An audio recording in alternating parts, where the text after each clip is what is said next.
सर्दी का मौसम आते ही सर्दी खांसी ऐसे जुकड़ने लग जाती है जैसे क्या पता कोई बड़ी बीमारी हो गई। और जब सर्दी खांसी दूर ना हो दवाइयां लेते लेते, तो आज की रेमेडी आप लोगों के लिए बहुत अच्छा काम करेगी। अमृत सर्दी के मौसम में बहुत ज्यादा आते हैं, तो इसे कैसे करके हम खाएं जिससे खांसी दूर हो जाए। तो यहाँ पर मैंने अमरूद को धो करके इसके 4-5 कट लगा दिए हैं साइड में, जैसे हम बैंगन भूनते हैं ना वैसे ही। और इसके चारों तरफ तेल और लगा दिया मैंने, ताकि इसकी जो स्किन है वो बहुत अच्छे से उतर जाए। पहले जब आग तपते थे तो इस तरह से अमरूद को भून करके दिया करते थे। जब हम छोटे छोटे थे ना, तो हमारे दादी नानियां क्या होते थे, जब अग्नि मतलब चूल्हा जलाया करती थी, तब उसके नीचे सिगड़ी के नीचे या चूल्हा के अंदर ऐसे अमरूद को भून लिया करती थी। तो इससे क्या होता था, जिसको भी खांसी होती थी वो इस तरह से, जैसे मैं बताऊंगी उस तरह से दे दिया करते थे, और खांसी एकदम छू हो जाया करती थी। दवाई लेने की जरूरत नहीं पड़ती थी। दवाइयां जब हम ज्यादा ले लेते हैं तो हमारे शरीर के अंदर वो कुछ ना कुछ नुकसान तो करता ही है। जब हम इस तरह से फ्रूट की सहायता से अपनी खांसी को दूर करते हैं तो उससे हमें बहुत ज्यादा फायदा मिलता है। इसे बच्चे से लेके बूढ़े तक सभी को दे सकते हैं। अमरूद खांसी की तो रामबाण है ही, साथ में कब्ज की भी बहुत अच्छी दवा है। अगर आप कब्ज रहती है आपको, तो इस अमरूद को लीजिए। और कैसे खाना है, अगर आप कच्चा खा सकते हो तो बहुत बढ़िया है। कईयों को कच्चा सूट नहीं करता है और वो पेट दर्द होने लग जाता है। जैसे बड़ी उम्र होने के बाद तो ये ज्यादातर प्रॉब्लम आ ही जाती है। आजकल के बच्चों को भी ये आने लग गई है। इस तरह से अमरूद को हम धीरे धीरे कांटे की सहायता से एकदम धीमी आंच पर सेकेंगे। ध्यान रखिएगा तेज गैस पर नहीं सेकिएगा, नहीं तो वो इसका जो दवाई बन रही है ये दवाई नहीं बन पाएगी।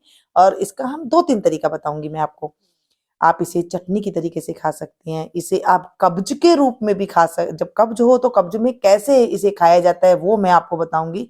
साथ में खांसी में इसे कैसे लेना है वो भी मैं आपको बताऊंगी।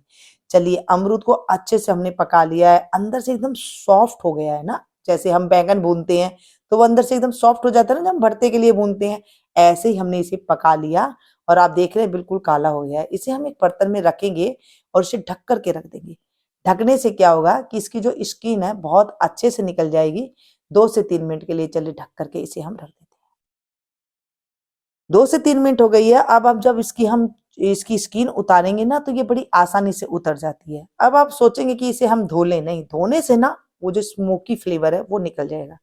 आप चाहें तो इसे धो सकते हैं, लेकिन नहीं धोएंगे तो ज्यादा अच्छा रहेगा। अब इसकी स्किन देखिए बड़ी आराम से निकल रही है ना, उतर रही है आराम से। जैसे इस तरह से हाथ से मैं अंगूठे से ही उतार रही हूँ, बड़ी आसानी से उतर जा रही है।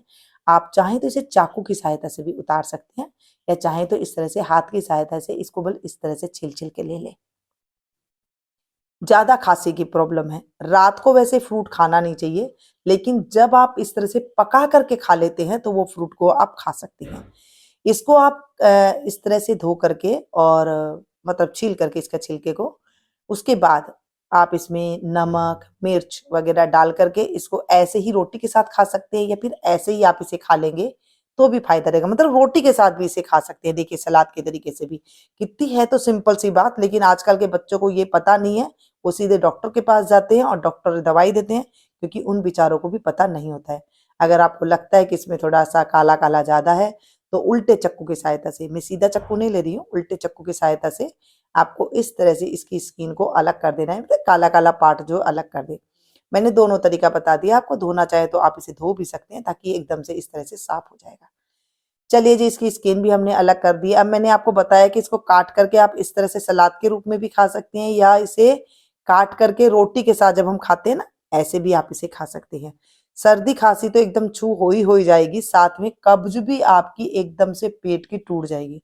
अमृत अमृत जो है ये अमरूद अमृत का काम करता है, पेट के जो रोग है उसे ये दूर करता है।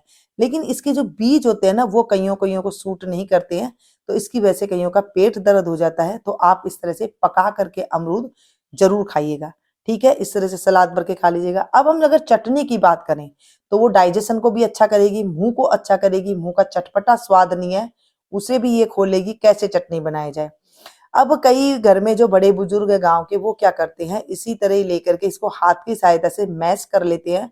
जैसे भरता मैश करते हैं ना, ऐसे ही मैश कर लेते हैं, और बस इसमें लगा करके नमक मिर्च चाट मसाला वगैरह डाल के इसे खा लेते हैं। गला खराब हो नींबू नहीं डालिएगा, चाट मसाला डाल लीजिएगा और इसे इस तरह से खा लीजिए। अब बात करते हैं चटपटी चटाकेदार चटनी की, जो आजकल हर बच्चों को पसंद आती है, ऐसे खाना पसंद नहीं करती हैं, तो आप चटनी के रूप में खा सकते हैं। अगर आपका डाइजेशन भी थोड़ा सही करना है तो 1 इंच अदरक का टुकड़ा, इसे छील करके काट लिया है पतले पतले टुकड़ों में। 3 से 4 हरी मिर्ची, तीखी हो तो कम डालिएगा। यहाँ पर मैंने हरी मिर्ची के साथ साथ धनिया पत्ती, जिसे धो करके डंडी समेत ही डाल दिया है, थोड़ी सी आप डाल दें, ज्यादा कम हो जाए तो कोई दिक्कत वाली बात नहीं है। कुछ एक मसाले डालेंगे, जैसे आधी चम्मच के करीब मैंने जीरा लिया है, आप इसमें भुना जीरा का पाउडर भी डाल सकते हैं, मतलब भुना जीरा डाल सकते हैं। नमक, सेंधा नमक का प्रयोग करें या फिर आप काला नमक का प्रयोग करें, रेगुलर नमक का प्रयोग ना करें। यहाँ पर हम नींबू डालेंगे खटास के लिए, आप थोड़ी सी चाट मसाला भी इसके अंदर डाल सकते हैं। थोड़ा सा पानी डालेंगे, वैसे पानी डालने की जरूरत नहीं है, अगर थोड़ी सी लिक्विड ही आप चाहते हैं तो थोड़ा सा पानी डाल करके भी आप इसको पीस लें, एकदम बारीक पीस लें। पहले सिलबट्टा में या फिर कुंडी सोटा में इसे कूटा जाया करता था, आज भी गांव में ऐसे ही किया जाता है, लेकिन हमारे पास शहरों में ऐसी कोई प्रबंध नहीं होने की वजह से हम लोग सीधा इसे मिक्सी के जार में इस तरह से पीस लेंगे। एकदम बढ़िया बारीक स्मूथ चटनी बनके हमारी तैयार हो गई है। आप चाहें तो इसे छान करके भी ले सकते हैं, चलनी मोटी चलनी के साथ छान दीजिए, बहुत बढ़िया एकदम होटल जैसी चटनी बन जाएगी। कोई पहचान ही नहीं पाएगा कि ये अमरूद की चटनी है। अमरूद देखा आपने, अगर आपके पास धनिया नहीं है तो क्या करें, तो आप ऐसे ही पीस करके इसको इस्तेमाल कर सकते हैं। ये शानदार सी चटनी को आप सैंडविच में लगा खा सकती हैं, रोटी के साथ खा सकती हैं, ऐसे ही पकोड़े के साथ इसे सर्व कर सकती हैं। और ऐसे ही मतलब अगर आपको कोई स्वाद नहीं आ रहा है मुंह में, तो आप इसे ऐसे ही खा करके भी इसका जो टेस्ट ले सकते हैं। क्या आपके यहाँ पर भी अमरूद को जो जो मैंने आपको बताई है बीमारियां उसमें ली जाती हैं? क्या आपके बच्चे भी जो है इस तरह की बीमारी है, जैसे खांसी जुकाम ज्यादा रहती है, तो आप इस चटनी को जरूर इस्तेमाल कीजिएगा और मुझे बताइएगा आपको कैसी लगी आज की जानकारी और ये रेसिपी।